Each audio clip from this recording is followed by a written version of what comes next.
आदाब, मैं मुमताज आलम रिजवी बात करूंगा भाजपा की, मोदी सरकार की और राजस्थान, मध्य प्रदेश, छत्तीसगढ़, तेलंगाना और मिजोरम में होने जा रहे विधानसभा चुनाव और 2024 की भी हम चर्चा करेंगे, क्योंकि इस चुनाव से पहले मोदी कैबिनेट में एक बड़ा फेरबदल होने की तैयारी है।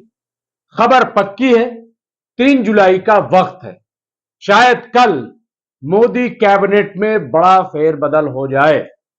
जब 29 तारीख को 29 जून को जेपी नड्डा, जो कि भाजपा के सदर हैं, प्रधानमंत्री नरेंद्र मोदी और गृह मंत्री अमित शाह 4 घंटे की बैठक की इन लोगों ने, तो उसके बाद से हलचल तेज हो गई है। और अब यह खबर निकल के आई है कि कल जो मीटिंग बुलाई है उसमें जाहिर है कि तय हो जाएगा कि अब किसको क्या जिम्मेदारी मिलेगी। कहा यह जा रहा है कि तकरीबन 10 से 15 नए चेहरे शामिल हो सकते हैं। इसके साथ ही कुछ चेहरों को हटाया जा सकता है और कुछ चेहरों की जिम्मेदारियां भी बदली जा सकती हैं। सबसे ज्यादा जो तवज्जो का मरकज रहेगा वो रहेगा राजस्थान, वो रहेगा मध्य प्रदेश, छत्तीसगढ़, तेलंगाना। ये जो स्टेट है वो तवज्जो का मरकज रहेंगे, क्योंकि यहां चुनाव होना है और चुनाव में भाजपा को जीत दर्ज करानी है। और इसीलिए, और ये होता रहा है, इससे पहले भी आप देखिए कि जब यूपी का चुनाव हुआ था तो वहां मंत्रियों की तादाद बढ़ा दी गई थी।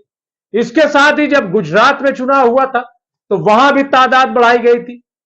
जब कर्नाटक में चुनाव होना था तो वहां भी तादाद बढ़ाई गई थी। यानी चुनाव को देख करके जिम्मेदारियां दी जाती हैं, काम को देख करके नहीं। कौन काम कैसा कर रहा है इससे कोई लेना देना नहीं है। किस सूबे में चुनाव है उसको देखा जाता है और वहां मंत्री जी का पद या तो बढ़ा दिया जाता है या मंत्री बना दिए जाते हैं, ताकि स्टेट को दिखाया जा सके कि ये देखिए हमने आपको हिस्सेदारी दी है। तो ये कोशिश होती है सरकार की, ये पॉलिसी है कि मंत्री नए नए चेहरे दिखाए जाएं। इसके साथ ही आप देखिए कि अगर मजहब की बात करें, जात पात की बात करें, हालांकि ये कहा जाता है कि ऐसा नहीं, लेकिन सच्चाई है, ये भी कहा जाता है कि ओबीसी से इतने चेहरे, दलित के इतने चेहरे, फला के इतने चेहरे, ब्राह्मणों को साधने के लिए ये चेहरा, ठाकुरों को साधने के लिए ये चेहरा, ये सारी चीजें जो है आती हैं। अब एक बड़ा सवाल ये है कि क्या ये जो फेरबदल होने जा रहा है मोदी कैबिनेट में, इसमें कोई मुस्लिम चेहरा होगा या नहीं, एक बड़ा सवाल है।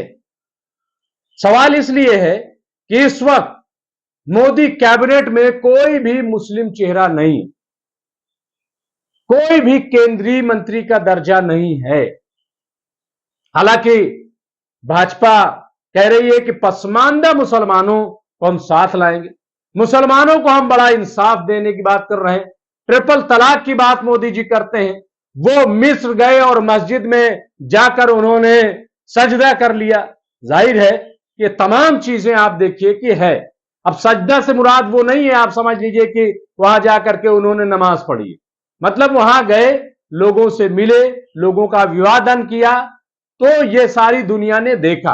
हालांकि सवाल भी खड़े किए गए कि मोदी जी मिस्र की मस्जिद में जाते हैं, वहां बड़ी बड़ी दाढ़ियों और टोपी वालों से मिलते हैं, तो फिर हिंदुस्तान में क्यों नहीं मिलते? हिंदुस्तान में भी बड़ी मस्जिदें हैं, यहां क्यों नहीं जाते? ये सवाल भी उठाए जाते हैं। मैं बात करूंगा अभी भोपाल की। जब प्रधानमंत्री गए तो वहां यूसीसी की बात की, उन्होंने एक बड़े रिफॉर्म की बात की। उन्होंने कहा मैं ट्रिपल तलाक का कानून लेकर के आया, उससे मुस्लिम महिलाओं को बड़ा फायदा हुआ। यकीनन हुआ होगा। हालांकि कई लोग ये तर्क दे रहे हैं कि कानून ही गलत बना है। सवाल यह है कि जब सुप्रीम कोर्ट ने यह कहा कि अब ट्रिपल तलाक नहीं मानी जाएगी, जब ट्रिपल तलाक नहीं मानी जाएगी तो सजा किस बात की? भाई किसी ने 3 तलाक कहा, सुप्रीम कोर्ट ने कहा कि ये तो तलाक हुई नहीं, क्योंकि इसका प्रावधान ही नहीं है। तो जब तलाक नहीं हुई तो जाहिर है कि जब कोई चीज हुई नहीं तो उसके खिलाफ सजा क्यों। लेकिन सरकार ने आनन फानन में कानून बना दिए। अब आप देखिए कि कानून बन गया, अब तलाक भी नहीं हुई और शौहर जेल भी चला जाएगा। औरत कहां रहेगी? ससुराल में। अब जिसका शौहर जेल में हो वो औरत ससुराल में रहेगी, उसकी जिंदगी क्या हो? ऐसे तो तलाक अगर वाकई हो जाए कि साहब इन्होंने 3 तलाक दी, 3 तलाक तो हो गई लेकिन अब इनको जेल जाना पड़ेगा, ये एक दूसरी बात है। यानी कम से कम औरत तो आजाद हो जाती। अब पति जेल में रहे झेले जा करके कि उसने 3 तलाक क्यों दी, लेकिन ये जो औरत है इसका क्या गुनाह है? ये अपना इद्दत पूरी करती और दूसरी शादी कर लेती, लेकिन पति के साथ साथ औरत को भी सजा। और मोदी सरकार कह रही है कि हमने बहुत अच्छा कानून बना दिया। भाई कौन सा अच्छा कानून बन गया? चलिए 3 साल भी गुजर गए, अब जो 3 साल शौहर जेल रह करके आया है, क्या वो इस औरत को कबूल करेंगे? कैसे दिल मिलेंगे? तलाक तो आई ही इसीलिए है कि अगर आपके दिल न मिले तो आप एक दूसरे पर इल्जाम मत दीजिए, किसी को जलाकर मार मत दीजिए।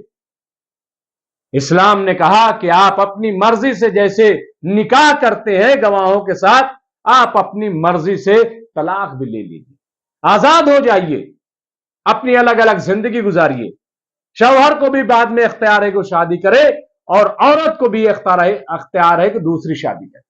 लेकिन मोदी जी कह रहे हैं हमने बहुत अच्छा कानून बना दिया। चलिए बहुत अच्छा कानून बना दिया आपने, मुस्लिम महिलाओं की बहुत आप इज्जत करते हैं, तो बिल्किस बानो के साथ क्या हो रहा है? बिल्किस बानो के साथ क्या किया? 11 रेपिस्टों को आपने छोड़ दिया, ये एक सवाल है।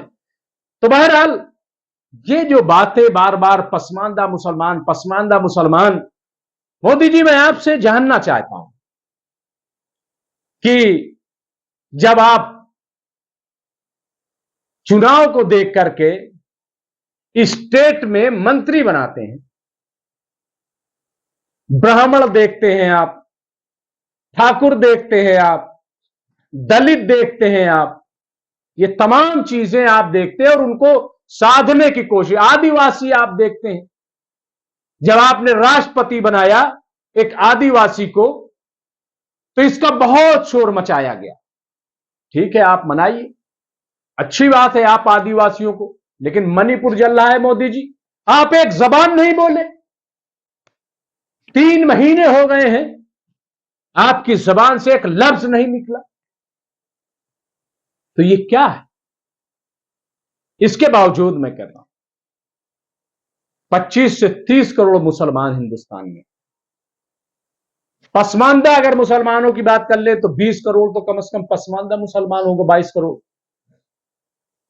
क्या इनकी नुमाइंदगी के लिए कोई मंत्री नहीं होना चाहिए? एक माइनॉरिटी मिनिस्ट्री, छोटी सी माइनॉरिटी मिनिस्ट्री, उसमें भी एक मुस्लिम मंत्री आपको बर्दाश्त नहीं हुआ। मोदी मुख्तार अब्बास नकवी को जिम्मेदारी दी गई थी, इससे पहले नजमा हेपतुल्लाह को जिम्मेदारी दी गई थी, लेकिन आपने उस माइनॉरिटी मिनिस्ट्री से भी एक मुस्लिम से ओहदा छीन करके आपने स्मृति ईरानी को दे दिया। ऐसा क्यों किया आपने? क्या आपके यहां कोई मुस्लिम लीडर नहीं? मुख्तार अब्बास नकवी क्या चेहरा नहीं? पूरी जिंदगी गुजार दी बीजेपी में। शहनवाज हुसैन क्या चेहरा नहीं है, जिन्होंने स्टूडेंट पॉलिटिक्स से बीजेपी में काम किया और आज भी साथ में लगे हुए। जफर इस्लाम, जिनको आप एक बेहतरीन जो बैंकर्स है, बेहतरीन इक्तिसादियात को, आर्थिक मामले को जानने वाला है, आप पढ़ा लिखा कहकर उसको लाए थे, आप राज्यसभा भी ले गए, क्या उसको आप मंत्री नहीं बना सकते? और न जाने कितने ऐसे चेहरे हैं जिनको आप मंत्री मोदी जी बना सकते हैं, लेकिन आप क्यों नहीं बना रहे? क्या आप दिखाना चाहते हैं? क्या आप 80% को यह बताना चाहते हैं कि आप अहमियत के हामिल हो, इनकी कोई हैसियत नहीं? आप मुसलमानों की बात करेंगे लेकिन जब चुनाव आएगा तो उनको टिकट नहीं देंगे। उत्तर प्रदेश में 80 सीटें आती हैं, लेकिन क्या किसी एक मुस्लिम को उम्मीदवार आपने बनाया? नहीं बनाया आपने। ऐसा क्यों है? ये एक बड़ा सवाल है। और फिर जब आप अमेरिका में सवाल कोई कर लेता है तो आप पानी पीने लगते हैं, आपका गला सूख जाता है और आप फिर बयान देते हैं कि सबका साथ, सबका विकास, सबका प्रयास, सबका विश्वास। क्या ये वाकई सही है? आपकी कैबिनेट में क्या एक भी विश्वास पात्र मुसलमान नहीं है मोदी जी? ये एक सवाल है और मुझे तो लग रहा है कि आपको बहुत बड़ा डर है। आप डरे हुए हैं, पूरी सरकार डरी हुई है और खासतौर से हमारे प्रधानमंत्री, क्योंकि द ऑर्गेनाइजर में जो आरएसएस ने तबसरा कर दिया था, जो आरएसएस ने लिखा है और भ्रष्टाचार के बारे में जो बात कही है और कर्नाटक की हार का जो जिक्र किया है, उसके बाद से आपकी ऐसा लग रहा है कि नींद उड़ी हुई। और ऐसी भी खबरें आ रही थी कि शायद 2024 का चेहरा भी बदला जाए, और कम से कम चेहरा नहीं बदला जाएगा तो अगर आप अक्सरियत में नहीं आए तो कम से कम मोदी जी प्रधानमंत्री नहीं बन सकते। फिर इसमें नितिन गडकरी या कोई और चेहरा आ सकता है, ऐसा हम नहीं कह रहे हैं। ऐसा आप ही के यहां ये चर्चा हो रही है, आप तक वो चर्चा पहुंच रही है, नहीं पहुंच रही मुझे नहीं पता। तो क्या इस वजह से आप डरे हुए हैं? आप अब यूसीसी की बात करने लगे, यूनिफॉर्म सिविल कोड की बात करने लगे। आप मध्य प्रदेश गए, भोपाल, वहां इस तरीके की आपने तकरीर की कि गोया ये जो यूनिफॉर्म सिविल कोड है ये मुसलमानों के खिलाफ लाया जा रहा है, मुसलमानों के यहां जो 4 शादियों का जिक्र है उसको रोका जाएगा, मुसलमानों के यहां जो तलाक का सिस्टम है उसको रोका जाएगा, मुसलमानों में जो विरासत का मामला है उसको खत्म किया जाएगा, मुसलमानों में जो बच्चा गोद न लेने की प्रथा है या विरासत में हिस्सा न देने उसको, यानी जो ऐसी चीजें हैं, सिर्फ दिखाना यह है कि मुसलमानों पे हम लगाम लगा रहे हैं, क्योंकि ये देश जो है वो हिंदू राष्ट्र की तरफ बढ़ा, यही मकसद होगा। आपको लगता है कि डेमोक्रेसी में, लोकतंत्र में 100% में से 51% अगर आपको वोट मिल जाए तो आपका काम हो जाएगा, और हिंदू अक्सरियत तो 80% है ही। लेकिन मोदी जी माफ कीजिएगा, कर्नाटक में आपने देखा, आप यूसीसी वहां लेकर के आए थे, हिंदुत्व के सारे जो पैतरे हो सकते थे वो सारे पैतरे अपनाए गए, लेकिन वहां आपकी सिर्फ हार नहीं हुई है, महाहार हुई है। 224 में से 64 सीटों पर आप सिमट गए, क्योंकि बुनियादी बातें आपने नहीं की वहां पर। और 24 में भी आप याद रखिए, और 24 से पहले मध्य प्रदेश, राजस्थान और छत्तीसगढ़, तेलंगाना, यहां भी आपकी दाल गलने वाली नहीं है, क्योंकि आप महंगाई पे बात नहीं करते हो, क्योंकि आप बेरोजगारी पर बात नहीं करते हो, क्योंकि आप आर्थिक सुधार के मामलों पर आप बात नहीं करते हो। आप हवा हवाई बातें करते हो। आपको सिर्फ ये वादे दिखते हैं कि हमने वादा किया था कि 370 हटाएंगे, हमने हटा दिया, हमने वादा किया था कि मंदिर बनाएंगे, बना दिया, हमने वादा किया था यूसीसी लाएंगे, और अब यूसीसी ला रहे हैं। लेकिन मोदी जी, आपने ये भी तो वादा किया था कि हर साल 2 करोड़ रोजगार देंगे। आपने कहा था कि अच्छे दिन आएंगे लोगों के, क्या अच्छे दिन आ गए? आपने कहा था महंगाई कम होगी, क्या महंगाई कम हो गई? आपने कहा था काला धन वापस लाएंगे, तो क्या काला धन वापस आ गया? आपने कहा था भ्रष्टाचार खत्म हो जाएगा, न खाएंगे न खाने देंगे, लेकिन भ्रष्टाचार की वजह से आप कर्नाटक में हार गए। और मैं ये नहीं कह रहा हूं, ये आरएसएस कह रही है, आरएसएस का जो पर्चा है द ऑर्गेनाइजर, उसके एडिटोरियल में ये बात लिखी गई है।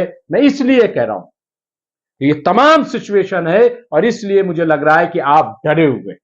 लेकिन यूसीसी कहीं आपके गले की फांस न बन जाए, यूसीसी कहीं उल्टा न पड़ जाए, ये भी देखने वाली बात होगी, क्योंकि ये सिर्फ कह देना कि इससे मुसलमान सिर्फ मुखालफत कर रहा है, इससे काम चलने वाला नहीं है। तो बहरहाल ये तमाम सवाल हैं सवाल पूरी रिपोर्ट में एक था कि क्या ये जो फेरबदल होने जा रहा है इसमें कोई मुस्लिम चेहरा होगा या नहीं, और नहीं होगा तो इसका जवाब देना पड़ेगा आपको कि ऐसा क्यों।